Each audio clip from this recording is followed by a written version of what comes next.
আজকে একটা ছোট্ট ব্লগ নিয়ে চলে এসেছি। এই দেখো আমার বেস্ট ফ্রেন্ড বলো, জিগরি দোস্ত বলো, এই যে মিস টুলটুলি। এই দেখো গাছে জল দিচ্ছে, দেখো কি সুন্দর গাছগুলো দেখো।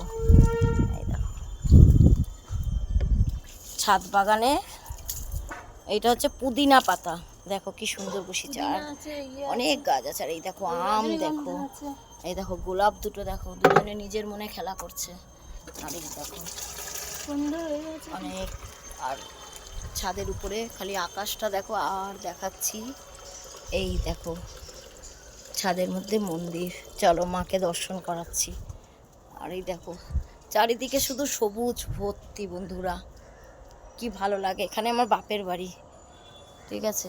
আর এই দেখো সব গাছপালা, পুকুর, কি ভালো লাগে। আমাদের ছোটোবেলাটা এইরমভাবেই কেটেছে, মাঠ ঘাট পুকুর কত কিছু পেয়েছি। আর এই যে মা আসছি।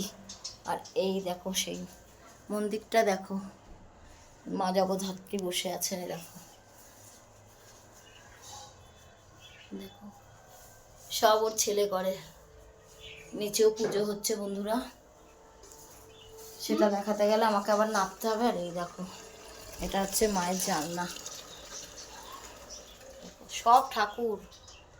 এটা আমার বৌদির ছেলে সব পুজো করে। যদি বলো বন্ধু বললাম বৌদি, হ্যাঁ বৌদি বলে এসেছি, কিন্তু বৌদিই বলি, কিন্তু বন্ধু, খুব ভালো বন্ধু আমার। তো চলো টাটা। এখানে পাখি আছে, টাটা করার আগে আরেকবার দেখিয়ে দিই, দাঁড়া। এই দেখো এখানে অন্ধকারে পাখি, কত পাখি, লাইটটা নেভানো। এটা চিলাকোটায়। আর তারা আর একজনের সাথে ব্যাকাই করেনি, বুঝছো বুঝছো, দেখো এই দেখো বুঝছো বুঝছো, হাই করো হাই করো, বুঝছো, খুব ভালো। আর এই যে মায়ের মন্দির এখনো বন্ধ আছে, খুলেনি, খুলবে, ছাদে উঠেছে।